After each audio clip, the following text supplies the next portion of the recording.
Alright guys, this is part 5. I've cleaned the board a little bit.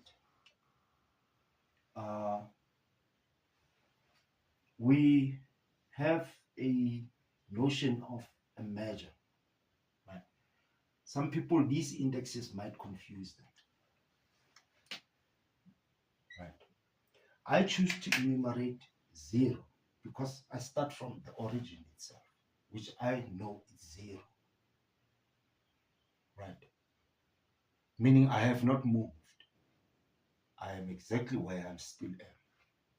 As mathematics is doing its own thing here. 1 minus the previous, right? You can say 2-1, you can say 3-1, or you can say final initial, whichever way pleases you. I like to keep, I don't want to lose sight of my 0. I don't. I don't want to lose sight of where I'm standing right here, right now. Let me address another matter. To say, yeah, fine, you call these things X and Y, but what could they stand for in life? Well, we assume that this object was not moving. Now let's make it move. It's traveling through space. It's a bird or something. And I ask you, you still want to know how far it is from where you're standing. There you are. But now it's moving. So what is a quantity what is the best quantity that we can use to describe its movement in space, in the real space? Remember, this is an approximation. It's a tangent space to the real space, to reality itself, to the earth. Objects don't move in this space, in this tangential space. They move in the real world. But I want to use this to describe it. And you say, well, it's distance. I say, yeah, fine. So you have a measure of how far it is, right? And some person says, well, it could be distance and the angle that it makes. So you have two things that you can use to describe its movement. Because you have your axis, your primary axis, whichever way you put it, right? We make it simple to put it like this, just for simplification. It doesn't have to be like this. You can have a system of coordinates, guys, that is exactly like this, where they make an angle between the two. And you call this your x, and this your y. And this is not 90 degrees. Two sides, two lines intersect. This angle will be equal to this angle, vertically opposite, and this will be equal to that. And the angles on the straight line,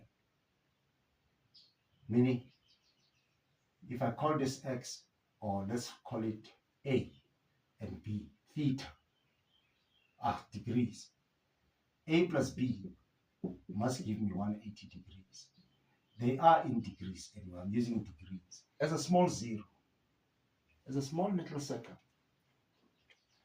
It's different from this 0. Okay? You can have a set of axes like this. This is just for simplification.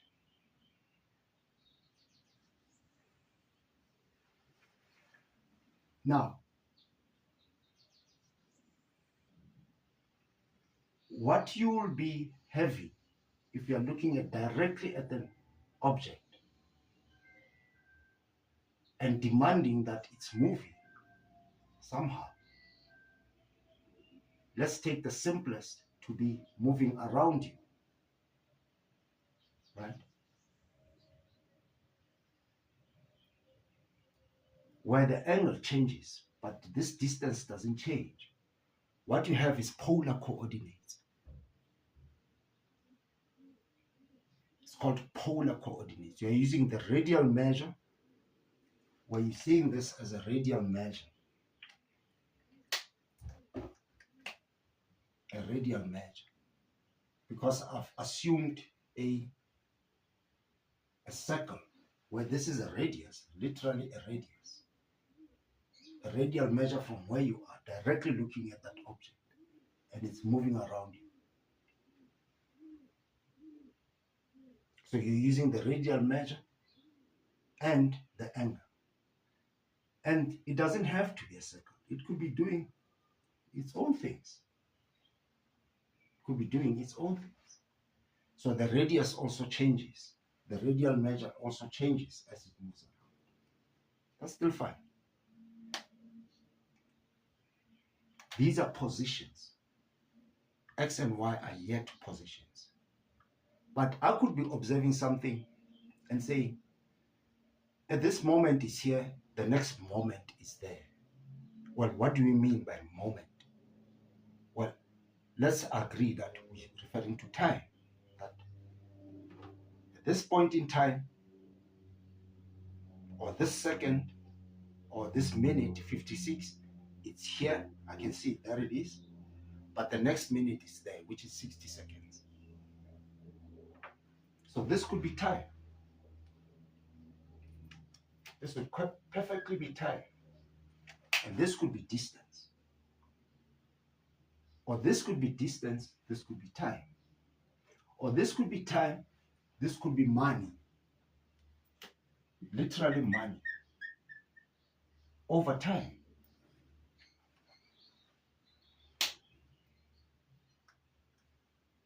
For grade R to 12, we put time here.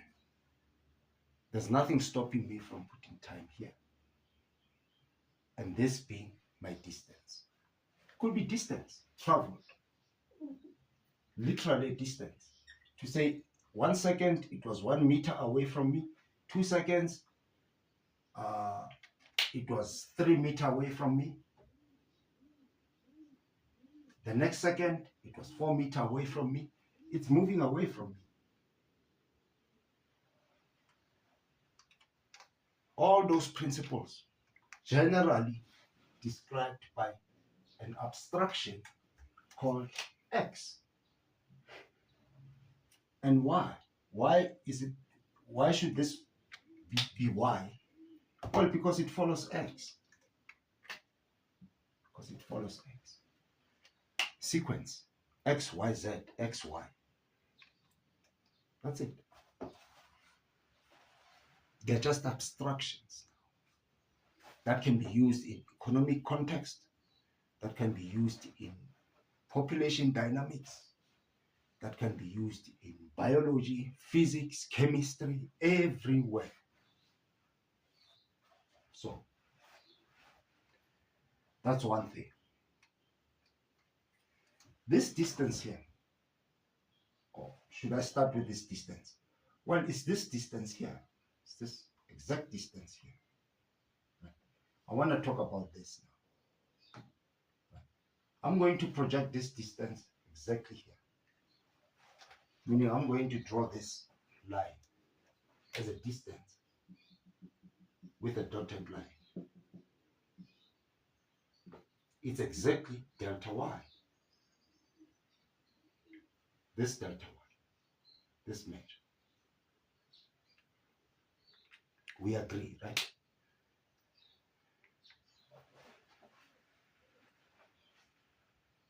Now, this is delta x.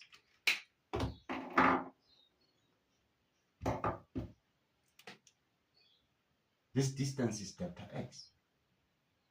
This distance. This is delta y. Right? They're just numbers. This is 4. I can look at the coordinate and it will tell me that this is 4. From here, from the primary axis. That's all. If I can get my colors correctly. Sorry about this. I want this and I want that. Now, because they're numbers, I can subtract them, I can divide them, I can multiply them. Because they're numbers, so I've got my operations. In this case, I want to divide them.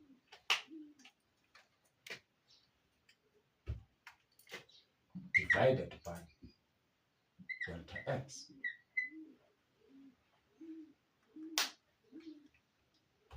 Now,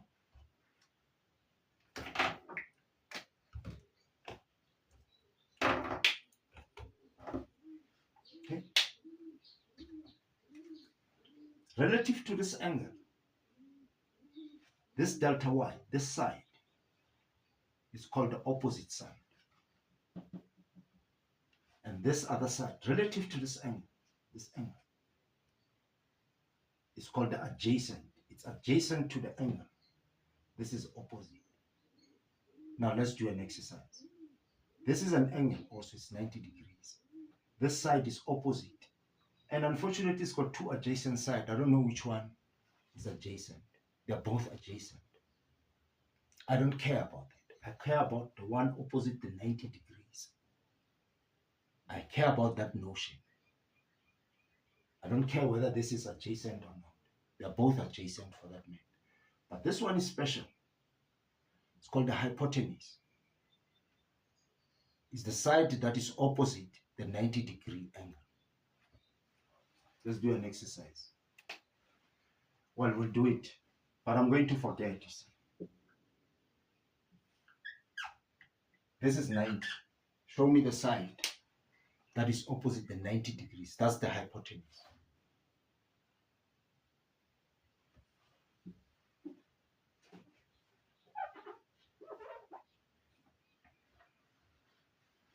This quantity has got a special name.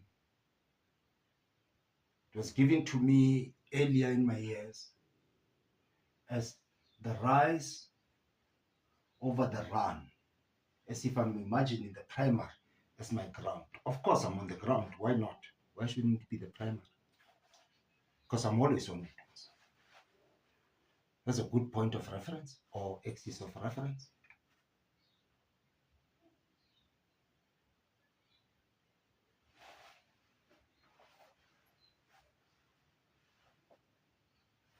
And it's called, I'm going to give it a special symbol. I'm going to give it a special symbol and call it M. There's a reason. But it's the slope, it's the gradient. It's the gradient. It's actually the slope of this graph. Of this line. What is a line? Well, when I say line, I mean straight line. A line is actually, a straight line is a line that connects 2 points. It's the shortest distance between 2 points. This is one point where I am, or where you are, and another point. That's key, because we are going to functions now, and we're going to need that. That understanding is going to carry itself throughout the whole of mathematics. That's why we spent 5 lectures on the Cartesian plane. And we're going to understand equations. What is meant by when an equation is equal to 0. We're going to understand it. And everything is smooth sailing. I expect these lectures now to be 3 minutes at best. Really. But you have to promise me that you understand this principle. I can divide 2 numbers. But what happens when I have not moved? Meaning the delta change in the x is 0. What is division by 0? You say it's undefined. Well, I say, well, why don't you define for me? Defined. What is defined? Well, simply put, these numbers are defined. 0 is defined, meaning it's exact. You will have sometimes to interpret this as the denominator, which is the number at the bottom, because it's a division at the end of the day. It's an operator. The number at the bottom is called the denominator. It's asking a question. How many of itself is contained by the 1 at the top? And that is going to give you the remainder theorem. Are you listening to me?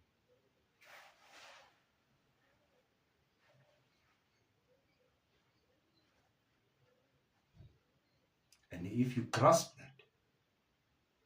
you are going to see this y-axis, the numbers on the y-axis, as the remainders themselves. Meaning, when a number, when the denominator has found the quotient, it has, meaning we have answered the question to say, there are 3 of you. Let's make an example. 7 divided by 3. Right? We start counting. How many 3s are in 7? We start counting.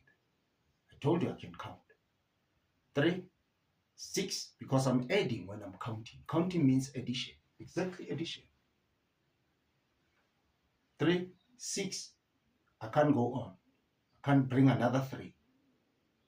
But there's a little bit remaining to make up that 7, which is 1. That's the remainder. These are the remainders. But let's ask a question now. How many 4s are in 8? I can count. 4, 8, and that's it. There are 2 of them, and nothing remains. It's going to be the 0. Y is equals to 0. You are looking at the remainder theorem. These are remainders. And some of them are 0. And you might as well forget about this. Such that you will understand x squared minus 2x plus 1 divided by x plus 1. You will understand it. You will understand it. You like it or not, you will understand it. But you throw away this principle, you throw away everything. You are going to make your maths a living hell. Trust me, it will grind you to dust. I hope you are listening to me. Moja moja life.